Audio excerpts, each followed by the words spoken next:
माझी आई, माझे बाबा, माझे आजोबा, माझा भाऊ, माझे मित्रपरिवार आणि हे दोघं जण हे माझे गुरु आणि यांच्यापासूनच माझे आयुष्य सुरू. कारण हे दोघं जण माझ्या आयुष्यात नसते तर मी इथं नसतोच. तर मी असाच आपला सतरंजा उचला, याच्या कार्यक्रमात जा, त्याच्या कार्यक्रमात जा. हा, मी आंतरराष्ट्रीय स्तरावर गेलो फक्त भेलांडे सर आणि हेमंत माकोळे सर आमचे आणि माझा मित्र शेखर, आम्ही हे सगळं माझे तालीममेट आहेत, म्हणजे माझे पार्टनर.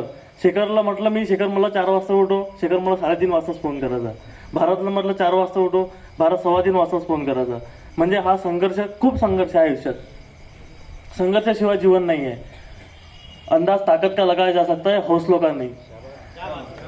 फक्त एवढं सांगतो की तुम्ही सातत्य ठेवा, बस. सातत्य हेच तुमच्या सक्सेसची एक पायरी आहे. जर तुम्ही सातत्य, कन्सिस्टन्सी ठेवली तरच तुम्ही सक्सेस होऊ शकता. आणि जर तुम्हाला जग वेगळं काही करायचं असेल तर तुम्हाला अंधारातच उठावं लागेल. तुम्ही जर सूर्य पाहताय 11-12 वाजता उठताय आणि तुम्ही म्हणताय की मला इंटरनॅशनल खेळायचं आहे, कधी शक्य होणार नाही तुमच्यासाठी. फक्त तुम्ही रात्री उठा, रात्री संघर्ष करा, त्यासाठी तुम्ही बनल्या म्हणून मग तुम्ही इंटरनॅशनल खेळू शकता. बस. माझा सकाळचा दिनक्रम 4 वाजता होऊन चालू होतो आणि 9 वाजता संपतो.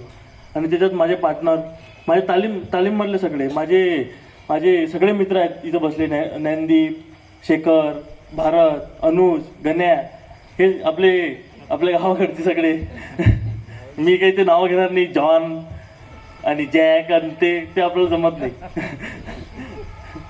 हे माझे सगळे मित्र आणि माझा सगळा मित्रपरिवार, सिद्धांत, चैतन्य, हे सगळे, यांचा खूप मोठा वाटा आहे. या संघर्षात यांचा खूप मोठा वाटा आहे.